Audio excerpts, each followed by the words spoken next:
All right, good evening, everyone.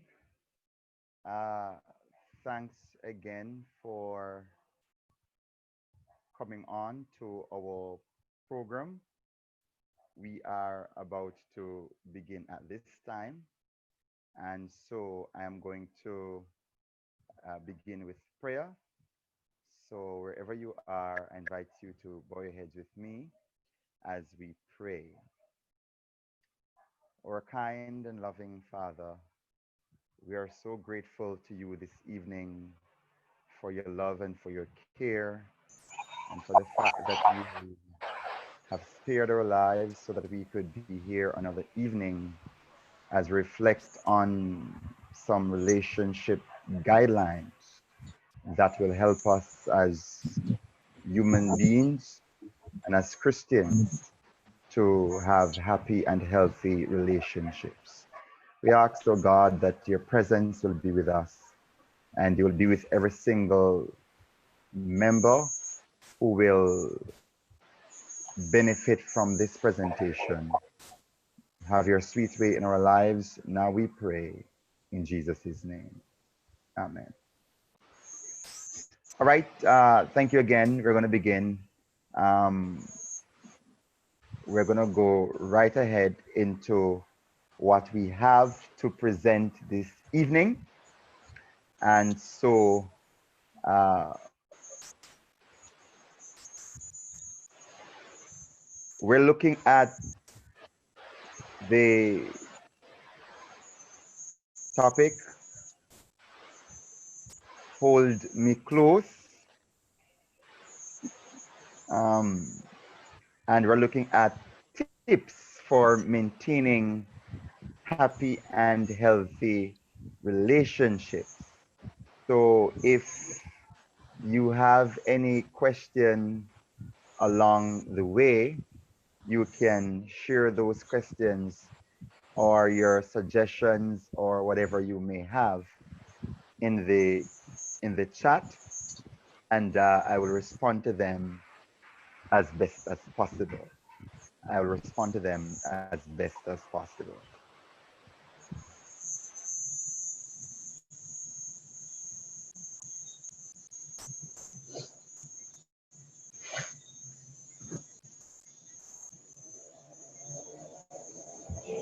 All right, so we're going right along.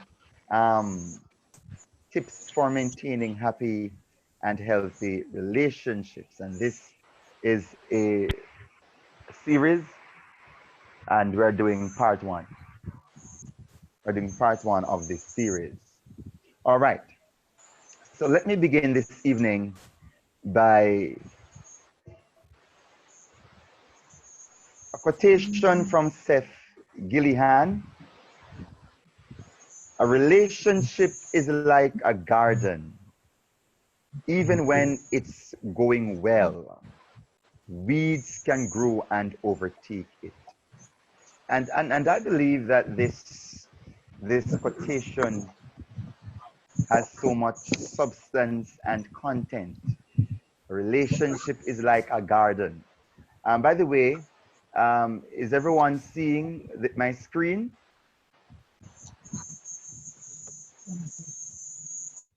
Yes. Is everyone seeing my screen?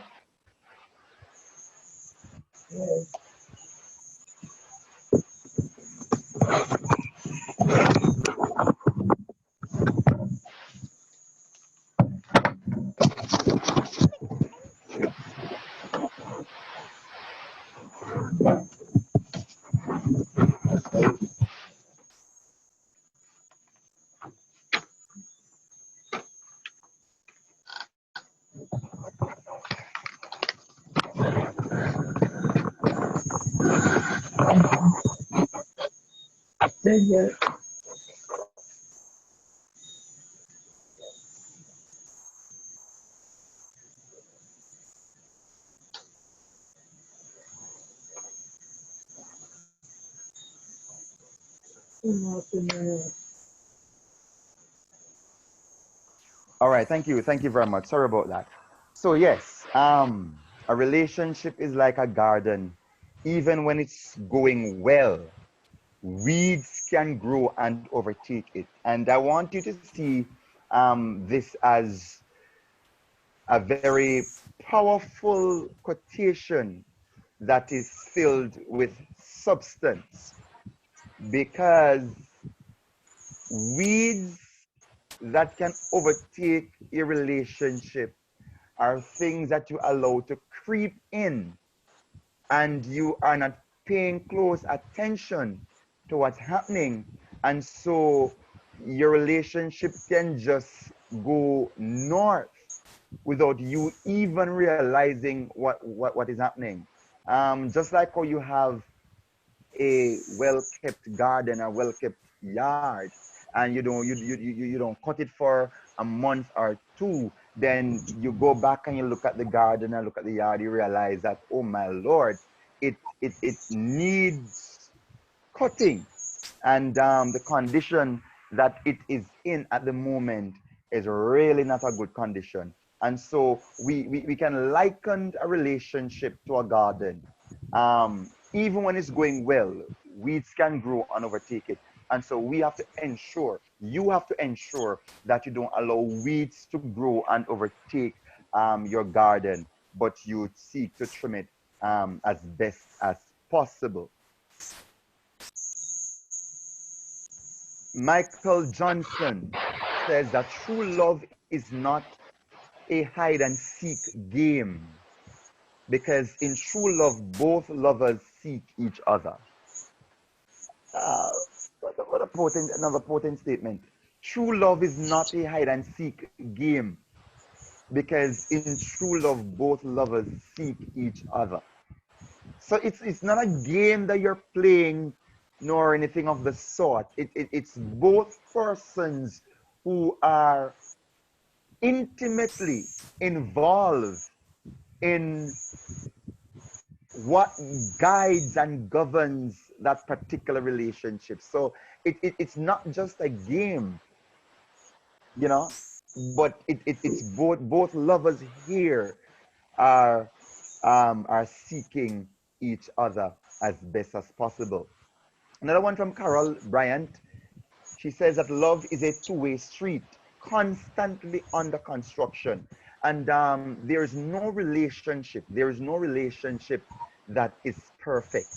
Don't you believe that as long as you live in this world and in this life, that there will be a perfect relationship? There is none. There is no relationship that is perfect. It is constantly under construction. And we live, we learn, and we grow. Love is a two-way street, because it involves two persons. When it comes down to a relationship, it involves two persons, the man and the woman. And both persons have to play their part in ensuring that the relationship is maintained.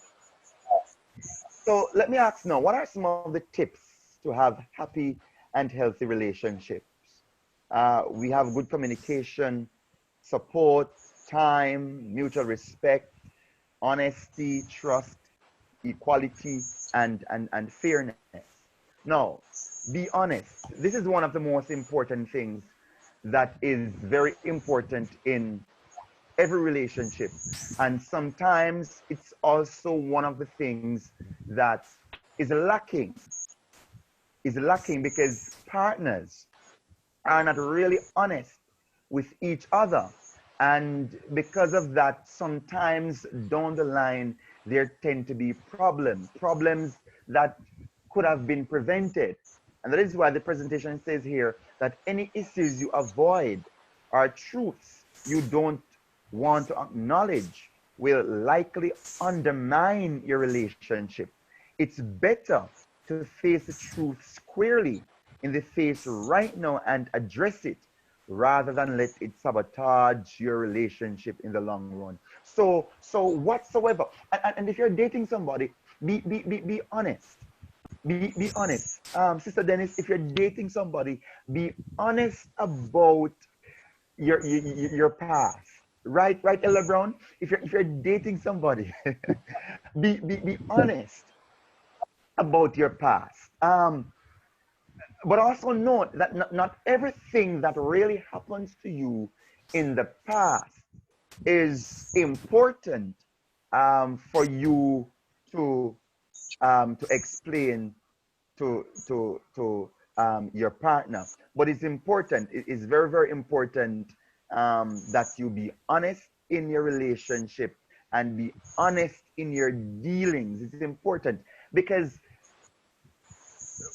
very soon down the line, you might just recognize that because of your dishonesty at the start of the relationship, then probably the wife will find out something, or the husband will find out something, or if you're not yet married, then your spouse will find out something, and that can have a negative, it can have a negative effect on the relationship. So it's important that you you be honest in your dealings with with your partner. It's important, very, very important. All right. Uh, as we move along,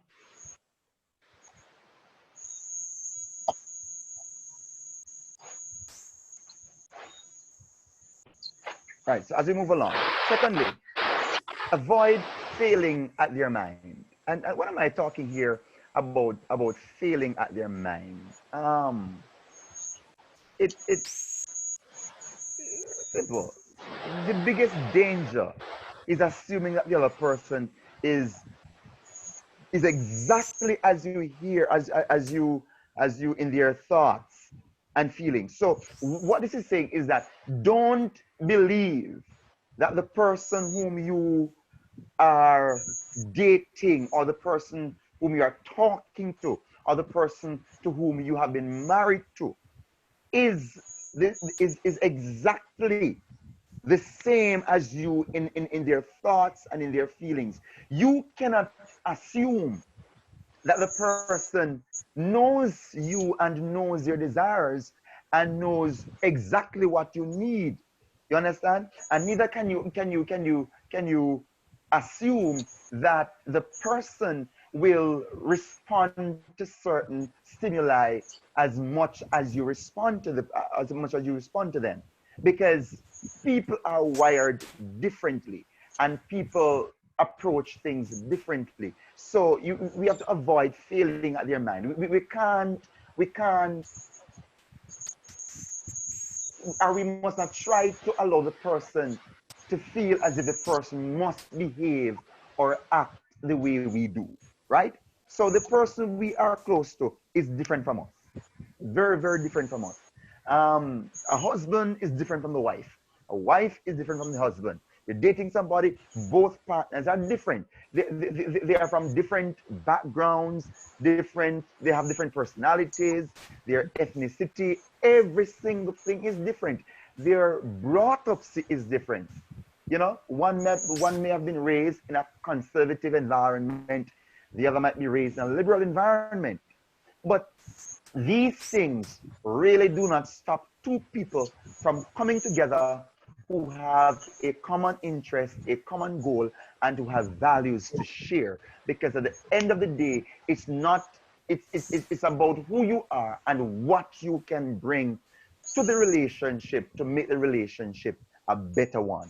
So let us understand that the person we are close to is different from us. And we need to understand that the person will act differently.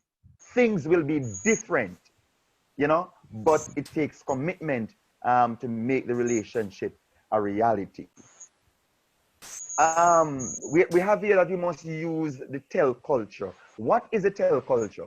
The tell culture is a communication strategy where you are open and honest with close people in your life about your feelings, your thoughts, and exactly what you are going through.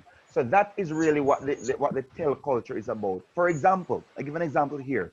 If you want if you want a hug, if you want a hug, Ella Brown, if you want a hug from your wife, from Sister Brown, tell tell Sister Brown that you would enjoy a hug.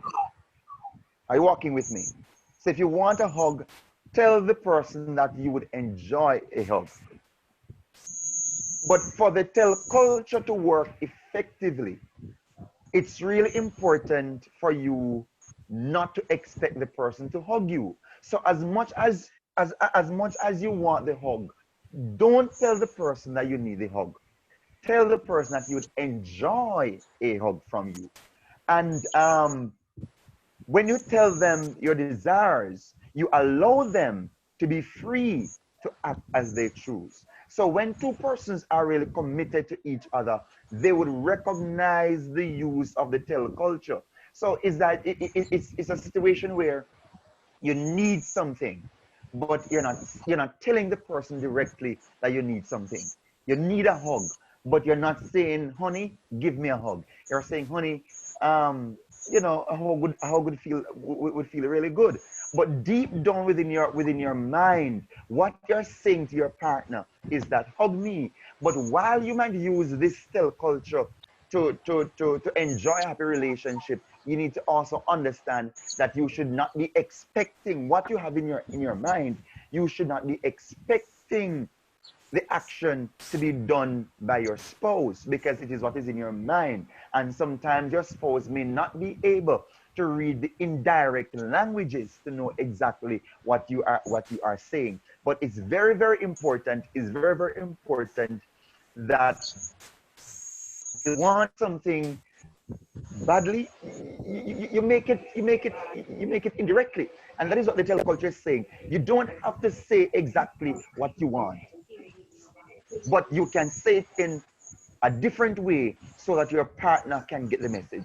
And if two people are connected to each other, then after a period of time, after the dating would have started, it will it should be, I won't say it will be natural, but it should be a way where you start to understand each other, so you can start to know what words and what languages the person will start to utilize for him or her to show you that there is a need.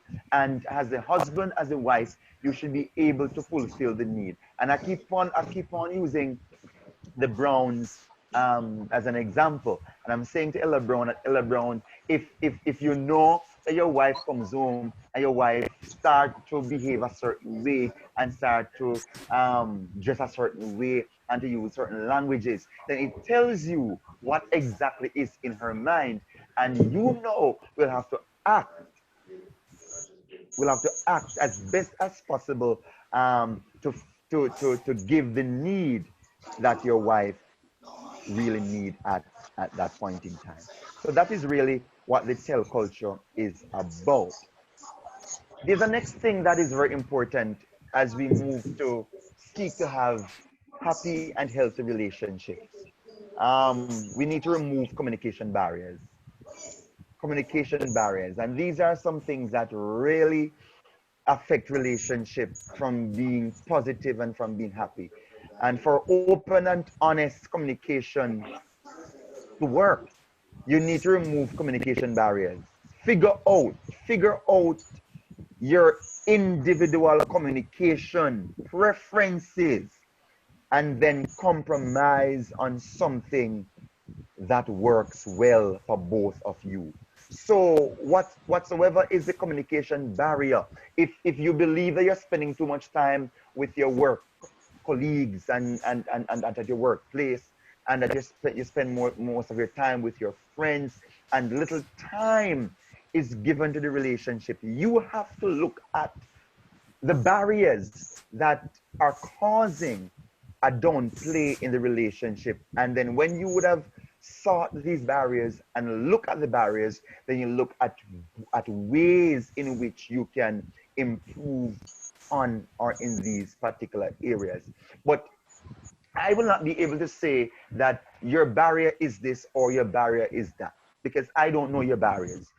People and relationships have different barriers. And as long as we are able to identify, because sometimes what causes a relationship not to be happy and not to be effective is not really the fact that um, two people are not showing the love for each other. No. But maybe what causes a relationship not to be effective is because there is little or no communication. Um, a relationship, when you wake up in the morning And say, for example, both of you are not living together, you're not married, and you're living separately. When you wake up in the morning and you have a little talk with the person, and then you don't talk to the person again for the rest of the day, then that will cause a breakdown in the relationship, and neither party will have or will enjoy happiness, because communication is the key for any relationship to be successful.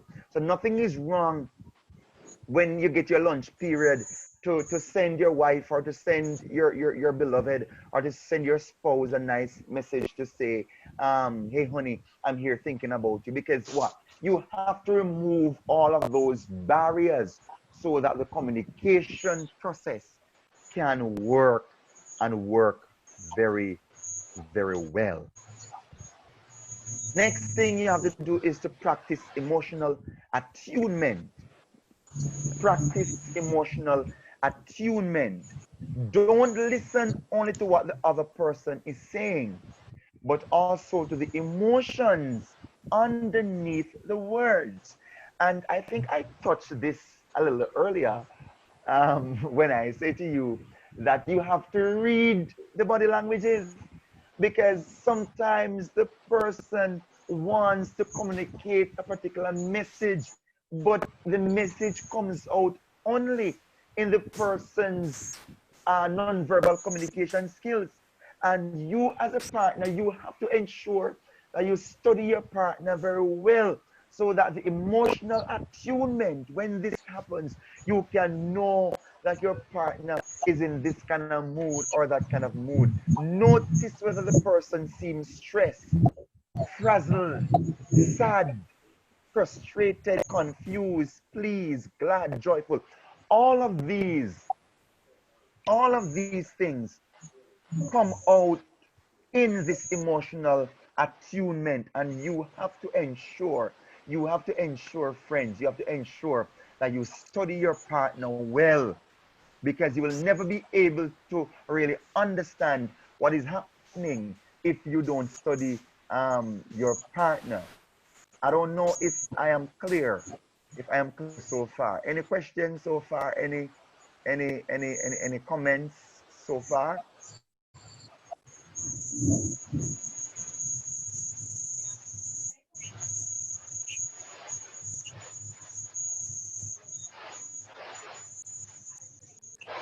um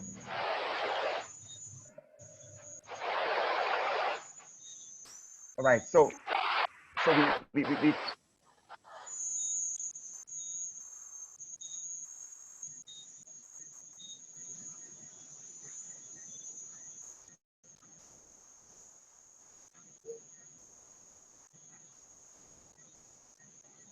all right.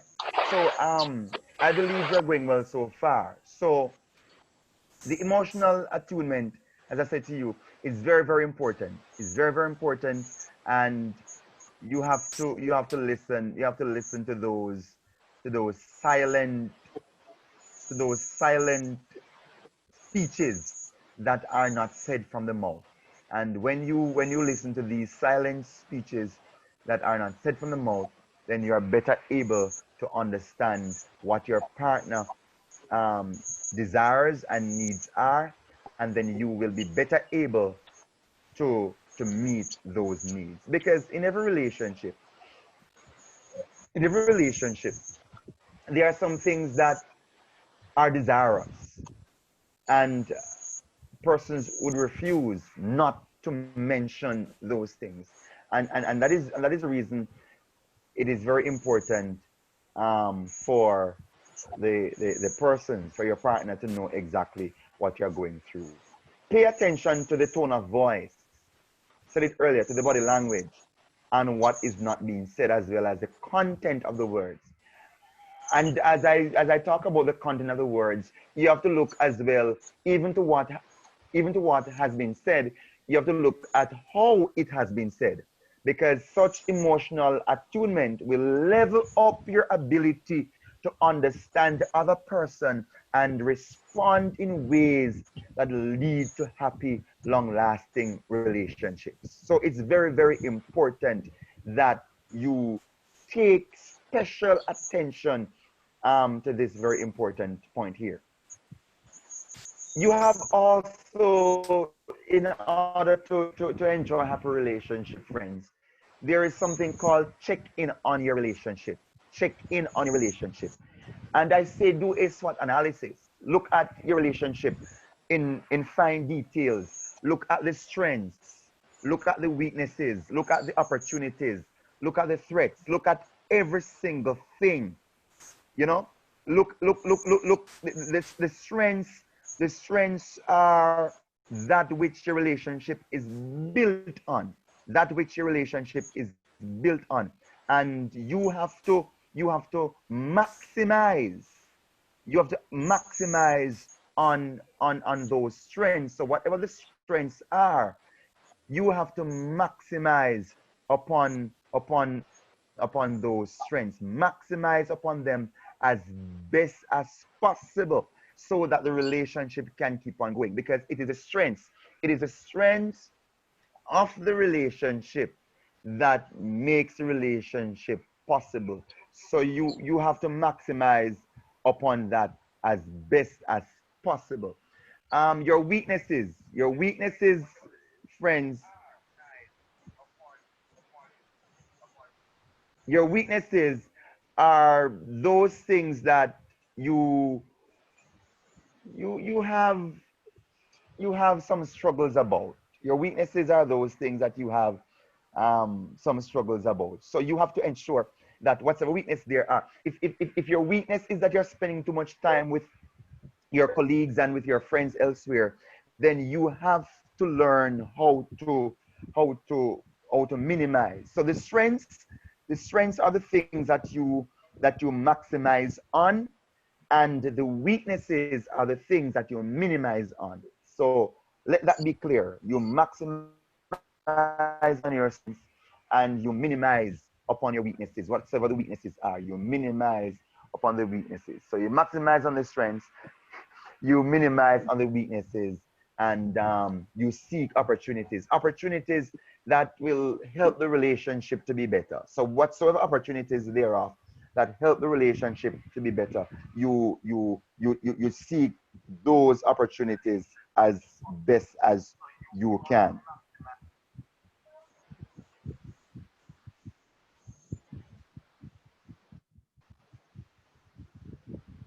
All right. I hope you're following me so far. And the threats, the threats that we're looking at is that sometimes a threat to your relationship is your past. Sometimes your past can be a threat and a really detrimental to your relationship. So you have to ensure that you don't allow those things to cause your relationship to go downhill, because the threats can be dangerous, especially if you have moved on with a relationship, but you have some persons, some ex who believe that, listen, you're not moving on, and all kind of problems here and there. So whatever threat there is, you have to seek those threats. You have to find those threats as best as possible and seek to get rid of them. So the strengths, you maximize on your strengths. Your weaknesses, you minimize on the weaknesses. Your opportunities, you seek to go at and to approach as best as possible. And the threats that are detrimental to your relationship, you try to destroy as best as possible. Destroy all the threats that you can as best as possible. Try to break off with past friendship, with past people who have been there, and seek to develop upon a relationship that you now have. Appreciate each other for who they are and what they have contributed to the success of the relationship. As I said earlier, how I started out the presentation, not every relationship has weaknesses, and every relationship goes through some stuff, right? But for it to be happy, for it to be healthy, appreciate each other for who they are and what they have contributed to the success of the relationship. So don't look on your spouse all the time as someone who might be doing something crazy. Yes, he might come home late in the evening. Yes, he might be speaking on the phone with his friends too long. But in order to put that in, find a creative way to appreciate the person. And when you do that, then the next thing you do is that you discuss possible improvements as you go along. The next thing that is very important that many persons sometimes tend to overlook is the fact that there are boundaries in relationship and there are also privacy in relationship. Boundaries and privacy must be established and people must learn to respect their partner's boundaries. People must learn to respect their partner's privacy. Technological developments make it so easy for us to track each other and to be constant and to be in constant communication. However, permitting each other to have privacy as well as not pushing the other person to do things they would prefer not to do helps increase happiness in relationships since it's built on mutual trust. So you don't force, you don't try to force people or try to force people to do things that you don't want to do, right? You don't try to do that. You don't try to do that. You don't try to do that. Um. Oh. Okay, Miss Dennis. I see your point. I see your point there. See your point there. Right. So technological development make it very easy. So friends, don't you don't you try. Let me tell you something. There are boundaries, and even if you're married, you're in a marital relationship, there are boundaries. There are certain places you don't go. There are certain things you don't do. You don't just take up your spouse's phone and start to go through the phone like that. You don't do those things.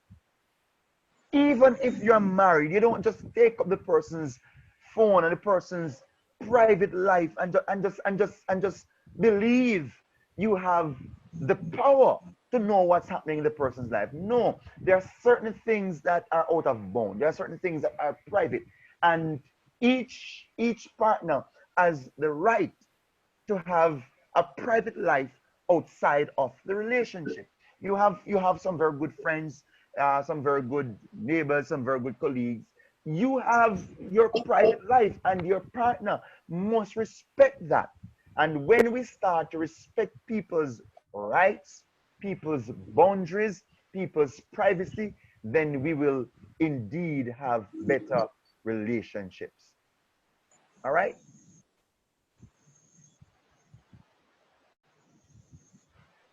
Have healthy conflicts. You can't have healthy relationships without healthy conflicts. You cannot. You cannot have healthy relationships without healthy conflicts. Um, and conflict management is also something that many relationships in the church, outside the church, at work, and other areas, people need healthy conflicts because people don't know how to resolve their conflicts. And we might have to do another presentation on conflict management. But it says here, if you go into a relationship and expecting never to fight, a very potent statement here. If you go into a relationship and expecting never to fight, and I put fight here in bracket because it may not be a literal fight. And I want you to get that. So if you go into a relationship and expecting never to fight, then your first fight could very well lead to the end of the relationship. Because if you ever think that your relationship will not go through a period of conflict, a period of crisis, then you have to think again. Or just maybe that relationship is not meant for you. Because as long as you're in a relationship, you're expected to fight. In quotation now, you're expected to fight, right? But if you don't believe that you're going to have those fight moments. Then, as I said here, your first fight could very well lead to the end of the relationship because your expectations will be disappointed, and you're going to believe that, listen, all of these things are happening. So have healthy conflicts. Avoid the blame game. The blame game is is is a disastrous thing. Right now, you see um, this whole news with the government about the prison offer to build a prison here from Britain, and the Prime Minister says that it was the PNP government who rejected the offer. And then you hear Peter Phillips coming out to say it was Andrew Holness's government who rejected the offer. And then you see a blame game because no one wants to take responsibility for the actions or for what would have already taken place. So there's a blame game happening. And blame game is very, what should I say? It's very bad in a relationship because blame game is that the husband is not right, the wife is not right, the husband is not wrong, the wife is not wrong. So nobody is right, nobody's wrong. It's you, it's me. It's you, it's me. And there is a blame game. So be generous. Don't blame anybody. Look at the conflict. Look at what caused the conflict. Because you can't resolve a conflict if you don't know the root of the problem. So look at the root of the problem. Avoid the blame game. Be generous as possible when interpreting the other person's action. Be generous as best as you can. Learn to apologize. And apology is something that many persons are not doing. Many persons are not doing. We must learn to apologize if we have erred or would have done something wrong. Let us learn to apologize. Nothing is wrong with an apology. Nothing is saying, honey, I'm wrong. Sweetie, I'm sorry. Accept my apology. I know you're upset with me. It should have never gone this way, but it's what it is right now. And please, I'm seeking your forgiveness. Nothing is wrong with apology. Apology proves your manhood or your womanhood. It does. So we must learn to apologize if we have done something wrong. Learn to apologize. It's only humane. And in speaking in a Christian perspective now, it's only Christian-like to apologize when we would have done something wrong.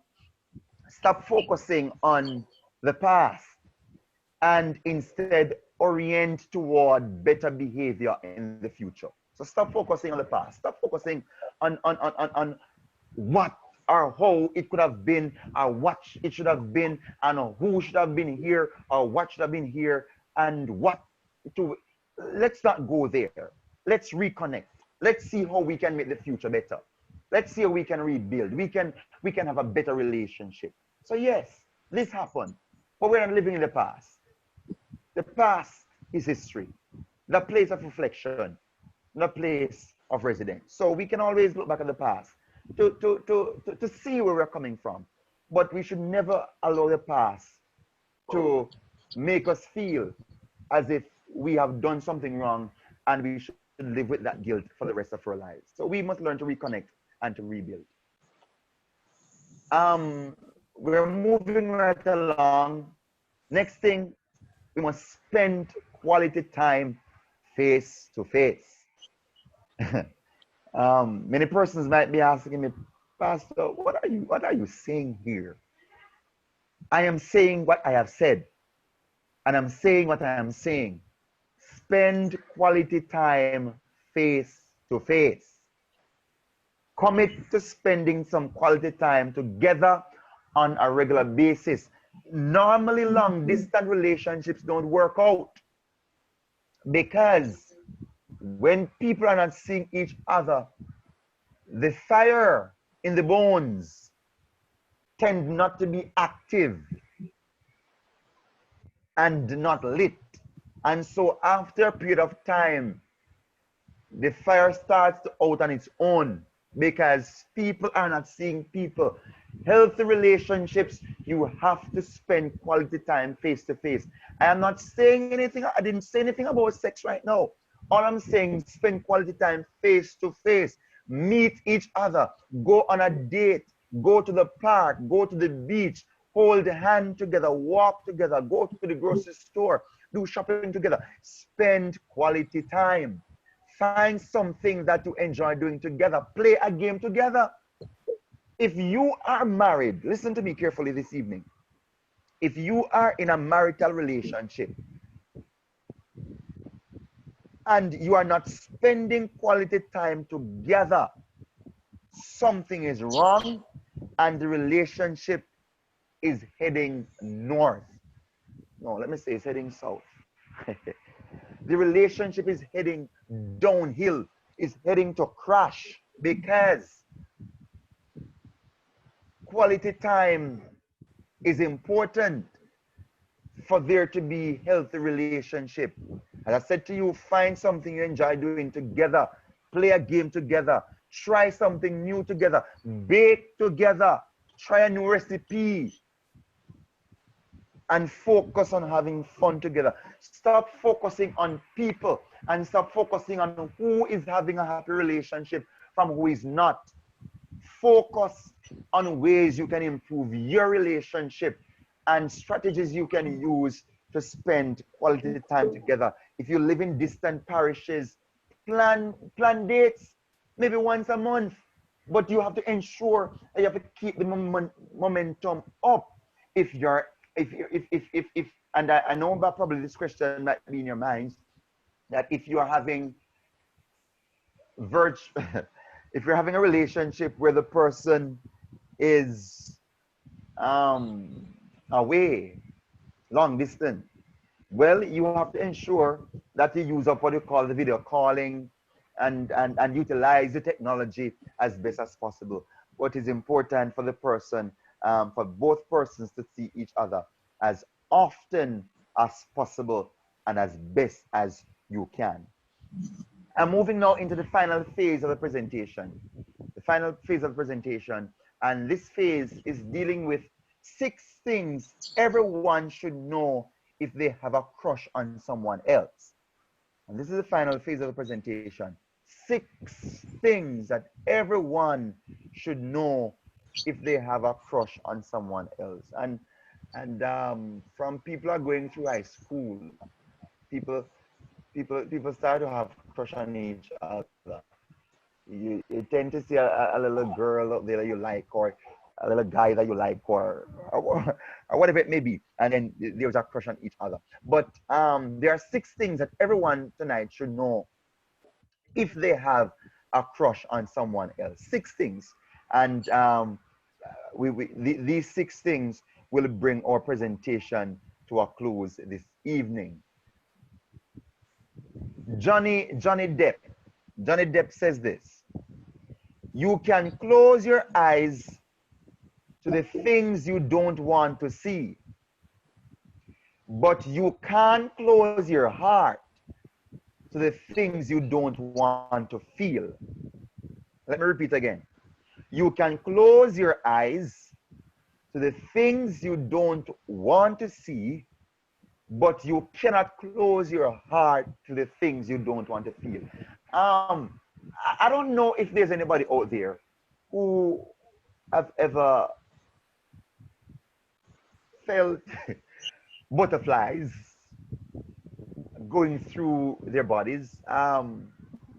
Your eyes are not telling you because you're not seeing what you want, but your heart is telling you that this is what you want. And that gut feeling, that butterfly feeling is right there. And the feeling sometimes tend to be so strong because you see this person and the person has so many, great characteristics, and you're just pulled to the person. You have a crush on the person. So Johnny Depp is saying here that you can close your eyes to the things you don't want to see, but you can't close your heart to the things you don't want to feel. You cannot. And I believe Johnny there. Number one, Number one, remember we're looking at fixed things everyone should know if they have a crush on someone else. Number one, if you know you have a crush on someone else, listen to me very carefully. If you know you have a crush on someone else, don't rush it before they notice you. I hope that point sinks in there. Um,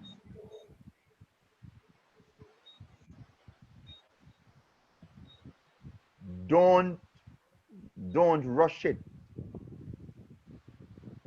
Sister, Sister Dennis, what is it? What is it not butterflies? What is it then, Miss Dennis? I'm not sure. Maybe you would have some experience, can tell me if it is something else. I don't know if it's butterflies or whatever it may be. Um, but but there is that kind, there is that kind of feeling then, Sister D. There's that kind of feeling. I don't know if it is butterflies, but there is there is that kind of feeling. Uh, Janelle is saying that you will get flapped. Yes, Janelle. If you rush it before time, you will get flapped. You will get flapped. You will. And let me repeat it again for emphasis. You will get flapped. Don't rush it. If you have a crush on somebody, don't rush it because you might be heading. Ella Brown, what you saying? Butterflies is for teenagers. So what is it? What is it for adults, Ella Brown? LeBron is saying here that butterflies is for teenagers. Well, I don't know what is for adults, but that same kind of feeling that you have when you're a teenager is the same kind of feeling that I'm talking about here. So yes, Janelle, don't rush it. Slow touch. Well, I don't know what you mean by slow touch, but I mean don't rush it. Look at this. Look at this phrase, at this quotation by Israel Moore Ivor. Love is an admiration. Look at it carefully. Love is an admiration that comes with patience. Very powerful statement that you can make a note of it. Love is an admiration that comes with patience, but lust is an admiration that comes with impatience. So if you see somebody, you know you have a crush on the person, but you're hurrying the thing and you want the person to know, it's not love, it's a lust. Because love waits, love is patient, love is patient. Um, well, Ella Brown, yes, it's more mature emotion and not butterflies. But I believe you get what I'm saying. You get the point I'm trying to make here. I believe you get the point that I'm trying to make here. Right. So love is an admiration that comes with patience. So if you have a crush on a person, as I said to you, don't rush it, friends. Don't rush it. Don't rush it. Go slow. Go slow, because lust is an admiration that comes with impatience. And as long as you just want to let the person say, hey, like a long time, the phrase is a long time you pray, and don't rush it. As Gina says, you will get flapped. Yes, I see your point, Ella Brown, and I believe that as well.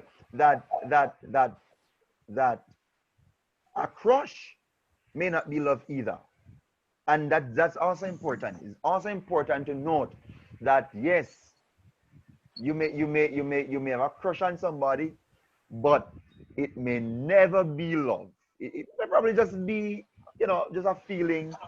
But let's not confuse. Let's not confuse crush here with love, because love is different from lust. Um, yes, Ella Brown. Good evening, everybody. So I'm thinking, Pastor, that crush phase is just when you have that attraction, and an attraction may not necessarily last. It may not reach to the point Um, of Sister love. Brown, you raise your hand. Yes, You have a I did, and question? I'm saying, the having a crush, it may just be the attraction phase that the person is in, and not All right, necessarily. I'm not sure. But you raise your hand right there. All right. Let's move on. Let's move on.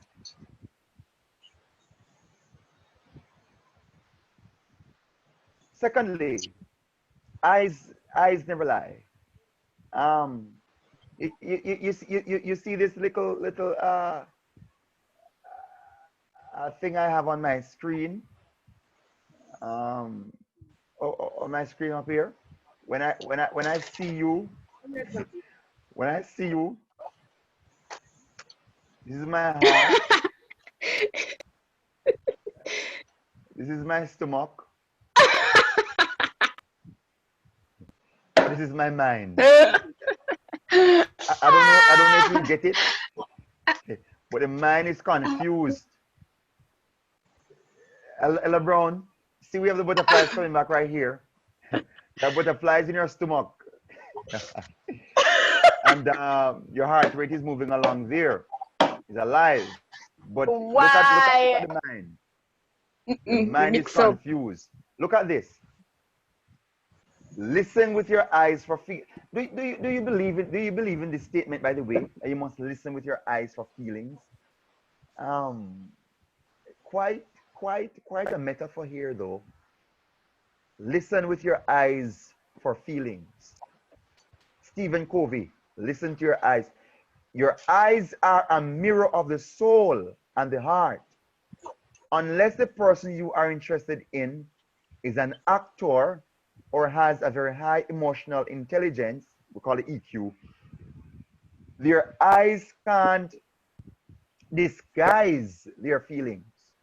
So, as much as I dubbed it eyes never lie, um, you have a crush on somebody, you will not be able to take your eyes off the person. And if the person is in the same environment that you are in, works in the same environment, then you will want to always keep your eyes on that particular person, right? So we're looking at how to know that you have a crush on somebody. So your eyes is an indication that will tell you that you have a crush on the person. So if you see the person and you can't stop taking your eyes off the person, no. As long as the person is not in a bad or derogative kind of manner where it's something you're looking at scornfully. But if you see the person, Sister Crystal, if you see that gentleman out there with probably some nice six pack or a four pack or eight pack or something, and you recognize that you can't stop looking at the gentleman, it is a possibility that you might have a crush on the person. It's a possibility that you might have a crush on the person. So make a note of that right there. Um, Number three, let me see if I can clear my screen. Okay. Number three, don't overthink every interaction that you have. Don't overthink every interaction that you have. Not because the person is interacting with you, no. Remember, we're talking about crush, you know. Not because the person is interacting with you, no. Means that the person wants to be in something with you. Sometimes the person that you have a crush for, the very same person you have a crush for, do not have a crush for you. And you might very well be disappointed to know that this person that you're all over, that you're all excited about, that you can't wait to get to work next day to see the person. You might very well recognize that the person don't even like you. The person might don't even like you. Um, Uh,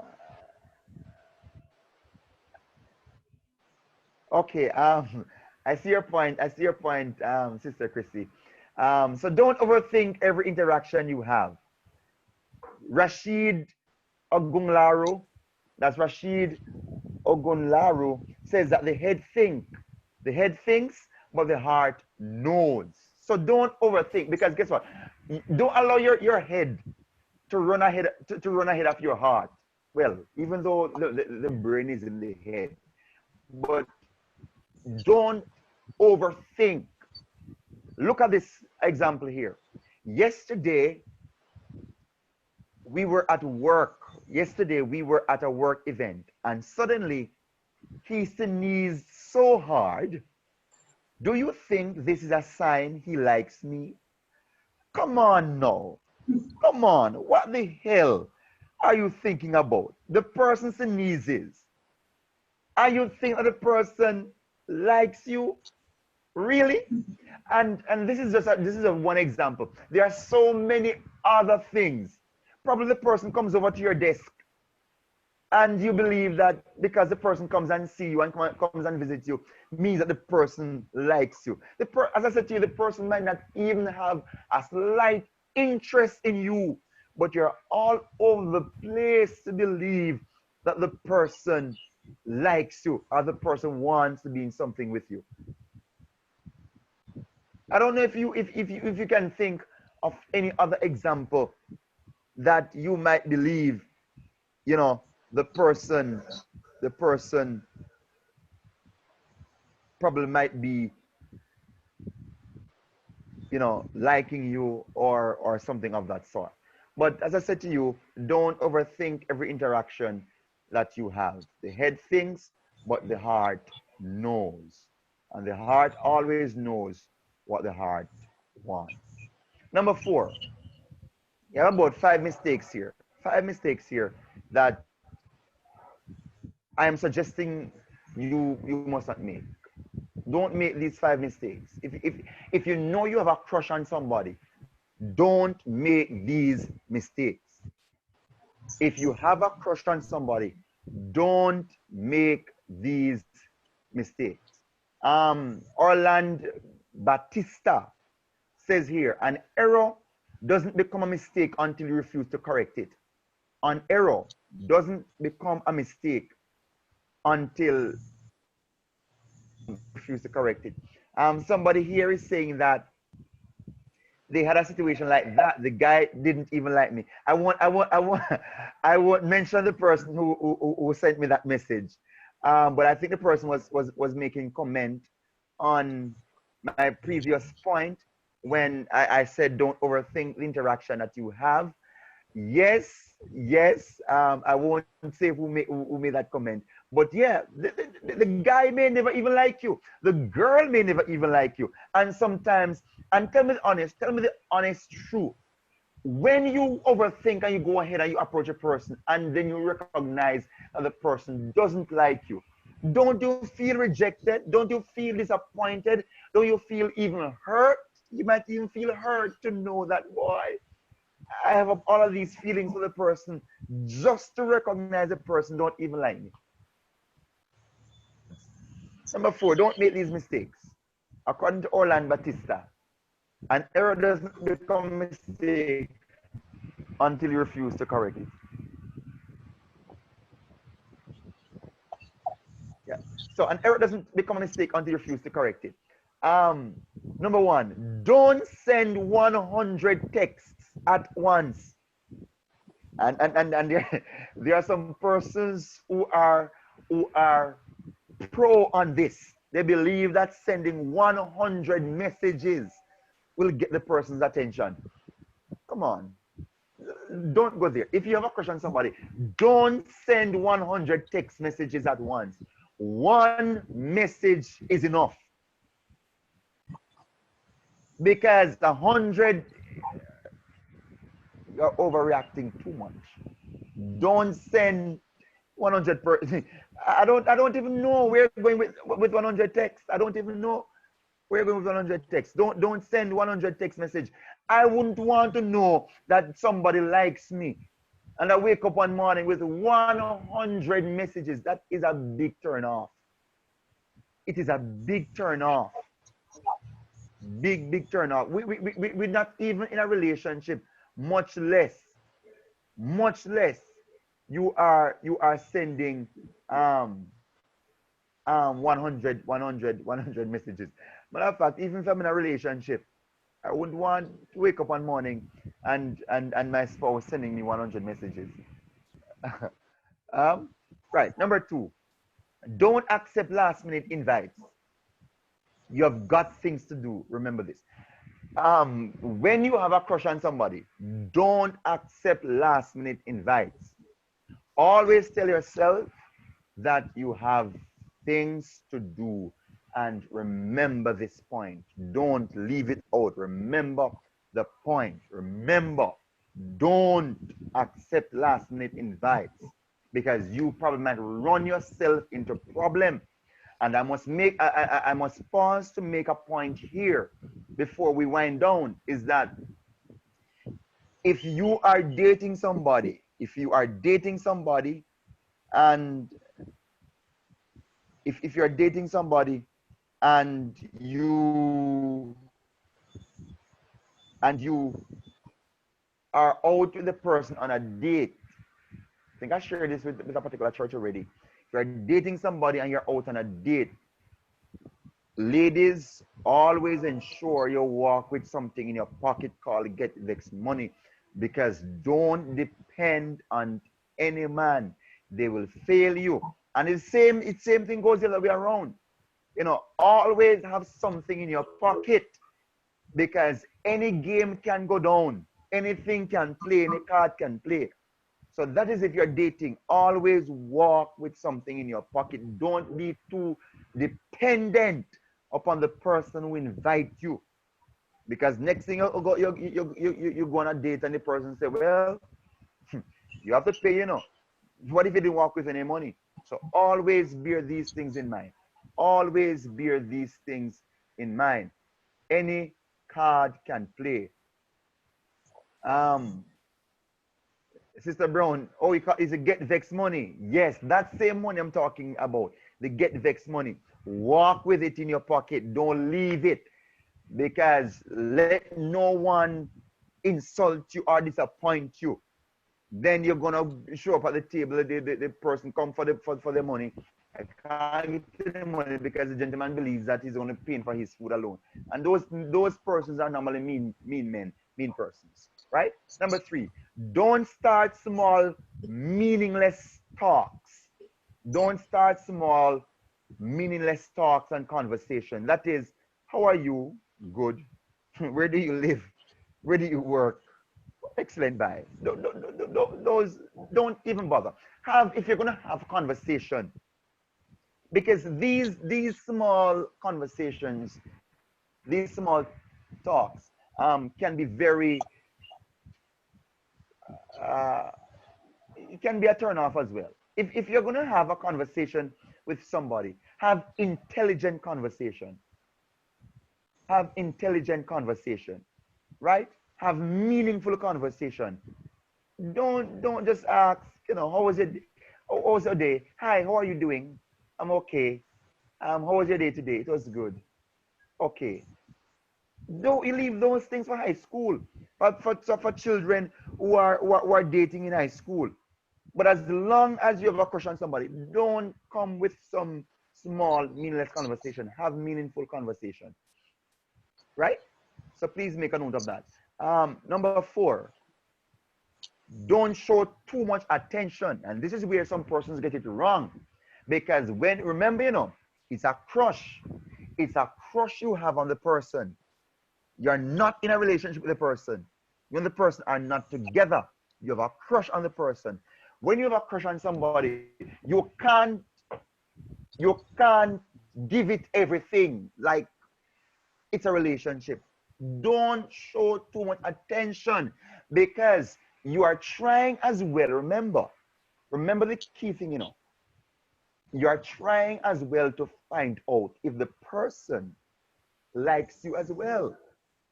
So you can't put in all the attention Because when a person sees all of this, the person is going to say, oh, this person wants to come on to me very strongly. So you can't show so much attention. You have to give it little by little. You give a little, get a little. Give a little, get a little, and see where it's going. And number five, also a don't. Don't creep, don't creep them on social media, or don't creep up on them on social media, and don't shock them with questions like, so how was your uncle's vacation in Italy? That should be Italy, my bad there. How was your uncle's vacation in Italy back in 2010? That question is even irrelevant. And there are some persons who have crush.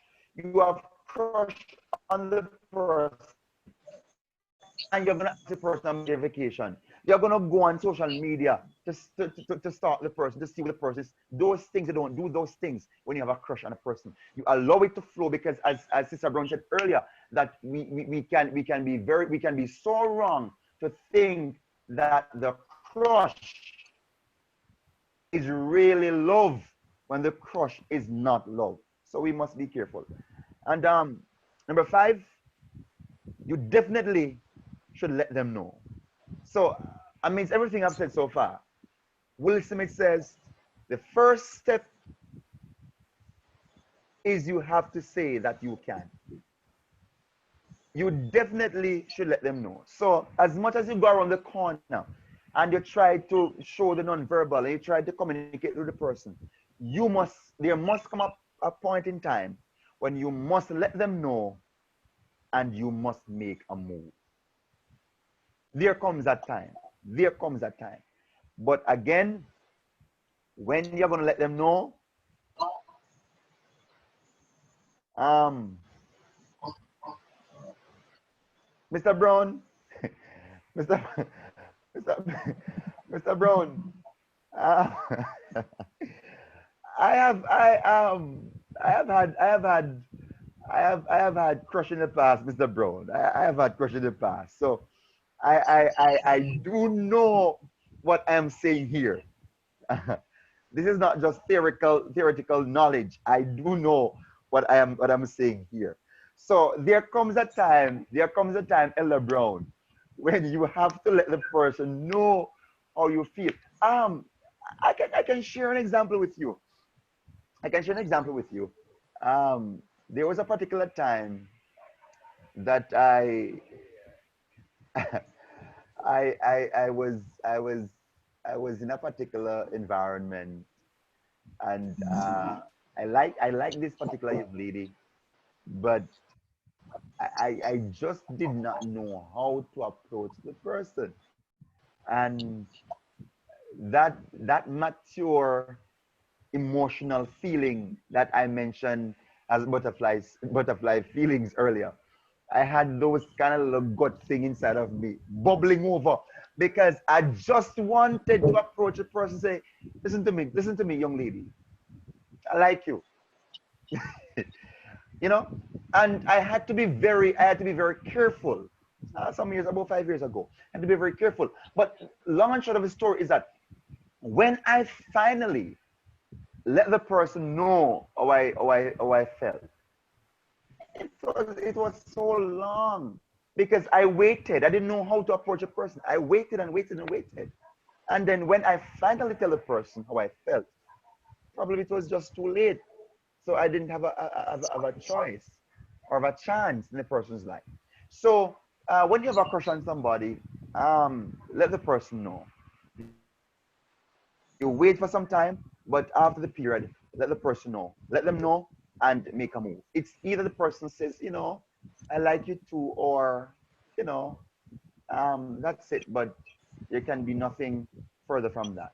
But it's always important to let the person know how you feel.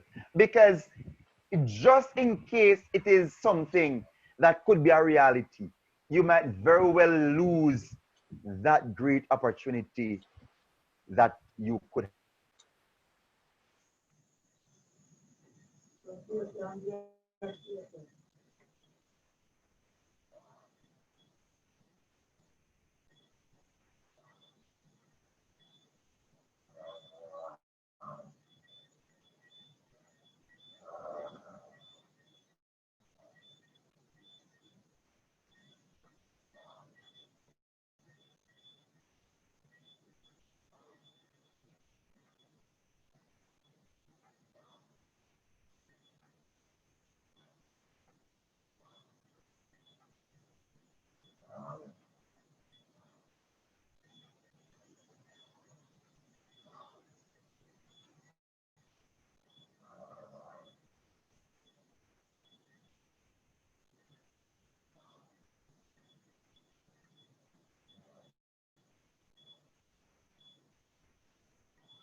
Um, save your time.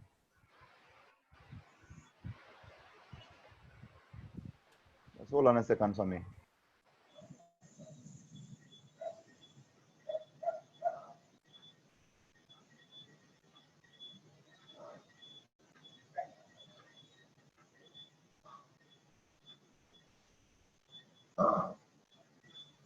The final thing that I have here is to save your time. There's nothing like rejection. There's nothing like rejection to make you do an inventory of yourself. Save your time. Save your time from the embarrassment. Save your time from the hurt. Save your time from the rejection. Go slow. Don't waste your time. Don't put in all the energy. Don't think that this, because you feel this way about the person and you have to approach a person. Save your time. By saving your time, you are very well protecting your very own self from how you feel even towards a person. And then probably you recognize that at the end of the day, it was just a feeling. There's nothing behind it. You found out that boy, it wasn't any it was just a crush and that's it. And there was nothing behind it.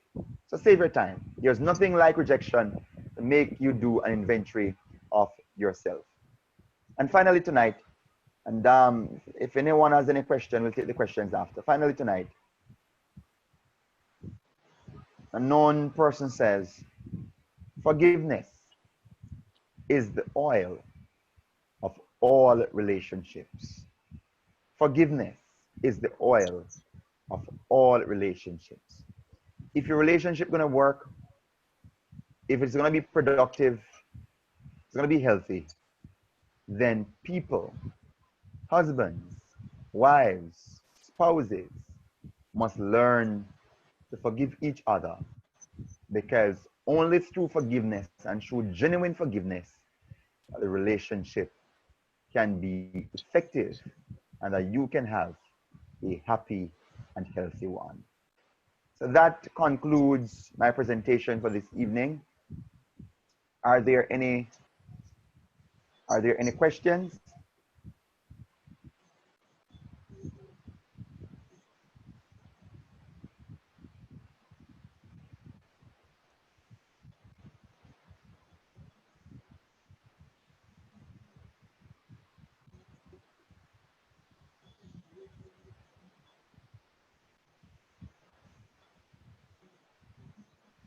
So we have concluded. We have concluded our presentation for this evening. I trust and hope that it was beneficial to all of us and that we all would have learned something. And as we move forward as young people, as Christians, we can seek to have healthy relationships and not make some mistakes that other persons would have made in the past. So I thank you very much this evening for joining, and I wish for you all a wonderful rest of the evening. And remember to be safe as best as you can. Thank you very much for joining, and have for yourselves a wonderful evening.